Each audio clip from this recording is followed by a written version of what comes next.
सुल्तानपुर मुशायरा कार्यक्रम। न मेरा है न तेरा है, ये हिंदुस्तान सबका है। नहीं समझी गई ये बात तो नुकसान सबका है। संजय सिंह। और तातो मुरैनी की सम्मानित जनता, पहले सब जने बताओ, मुशायरा सुने का भाषण सुने का है? मुशायरा और कवि सम्मेलन के कार्यक्रम में भाषण बहुत मुश्किल के काम होते हैं। एक से एक पढ़ा लिखा आदमी बैठा है और हमका सबका संसद में बोला, जब मोदी जी रहा है, अमित शाह रहा था, तब हुआ एनर्जी आवत बोलेंगे। ऐसा तो एक से एक पढ़े लिखे बढ़िया बहन आपको सुनाइए। एक कौमी एकता की बात अभी हमारे भाई कर रहे थे, सजाना भाई। जब वक्फ के लिए जेपीसी बनी तो उसका मेंबर मैं भी था। मैं उस पूरी बहस के दौरान था जब पूरे देश से अलग अलग वक्फ कमेटी के लोग आते थे, दरगाहों की कमेटी के लोग आते थे, मदरसों की, कब्रिस्तानों की कमेटी के लोग आते थे, अपनी बात रखते थे। और वहां हम लोगों ने जितनी लड़ाई लड़ सकते थे, जितनी ताकत थी, वो लड़ाई हमने लड़ने का काम किया। और हिंदुस्तान की खूबसूरती ये है, याद रखिएगा, कि जब संसद के अंदर ये बिल पेश हुआ तो भले ही ये बिल नंबर के आधार पर पास कर लिया गया, लेकिन 232 सांसद उसमें ऐसे थे जिन्होंने लोकसभा में वक्फ बिल के खिलाफ वोट दिया। ये हिंदुस्तान।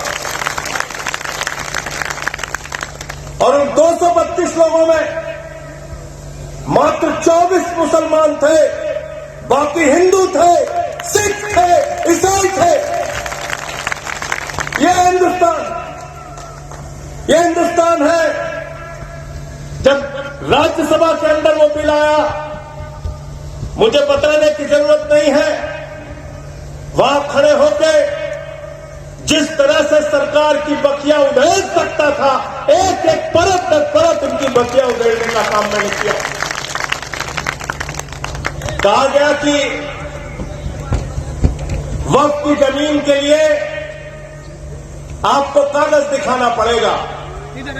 150 साल पहले किसने वक्फ किया, 200 साल पहले किसने वक्फ किया, 300 साल पहले किसने वक्फ किया, उसका कागज लेके आओ। हमने कहा, जब देश के प्रधानमंत्री अपने हाई स्कूल का कागज आज तक नहीं दिखा पाए, देश के मुसलमानों से वक्फ का कागज मांग रहे, अपनी डिग्री नहीं दिखा पाए और आप कागज मांग रहे हैं। कागज लेके आओ। तो इसलिए जब राज्यसभा में बहस हुई और वोटिंग हुई तो 95 वोट उस बिल के खिलाफ पड़ा, जिसमें 3 से 4 मुसलमान थे, बाकी सब हिंदू थे, सिख थे, ईसाई थे। तो ये बात आप याद रखिएगा कि बहुत कोशिशों के बावजूद, लड़ाने झगड़ाने की बहुत कोशिशों के बावजूद भी हिंदुस्तान को बांटा नहीं जा सकता, क्योंकि इस देश की आधे से नहीं, मैं तो कह रहा हूं 70-80% आबादी सेकुलर है, वो धर्मनिरपेक्षता में यकीन रखती है।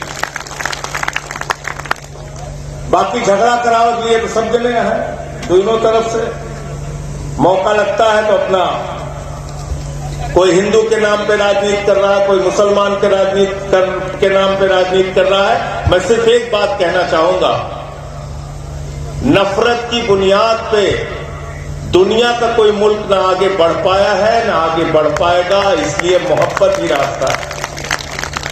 अभी हमारे संचालक महोदय छोटे भाई कह रहे थे ना कि आखिरी स्टेज पे है और मोहब्बत ही इसका इलाज है। तो हमको मिल के रहना है, भाईचारे के साथ रहना है, एकता के साथ रहना है।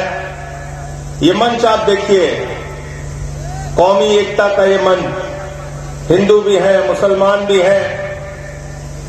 हमारे साथ यहां पर पप्पू रिजवान भाई भी हैं, शकील भाई भी हैं, इस क्षेत्र के विधायक रह चुके संतोष पांडे जी भी हैं, ताहिर भाई भी हमारे विधायक जी हैं।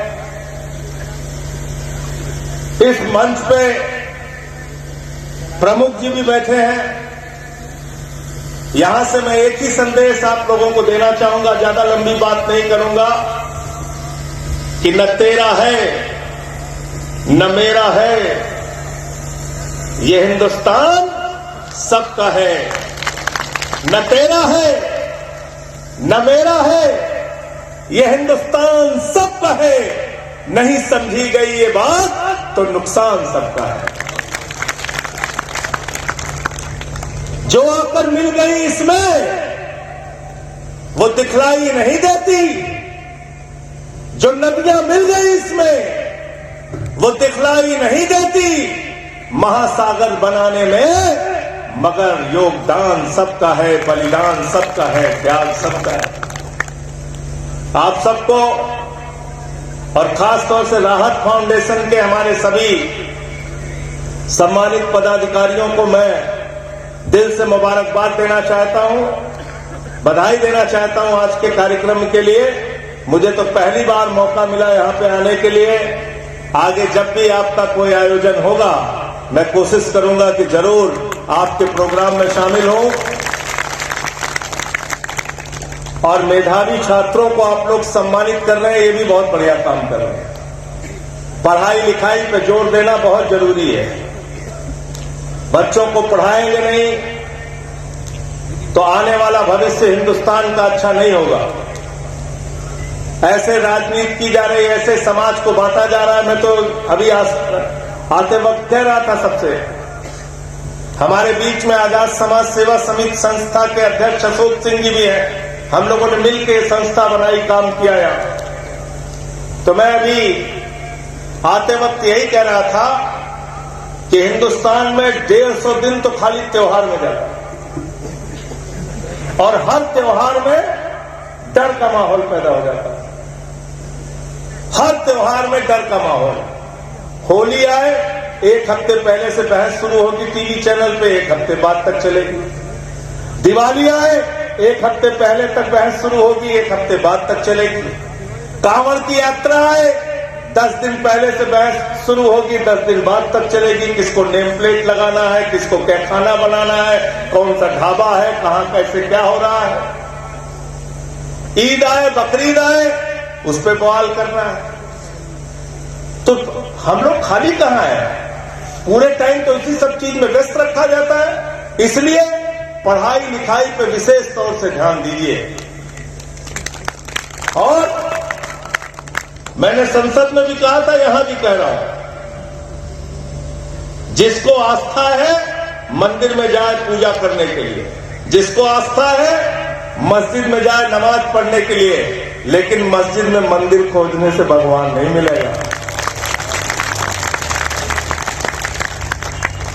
ना मंदिर में, ना मस्जिद में, ना गिरजे के आसपास में, ढूंढ ले बंदे राम मिलेगा हर गरीब की भूख प्यास में। बहुत बहुत शुक्रिया, बहुत बहुत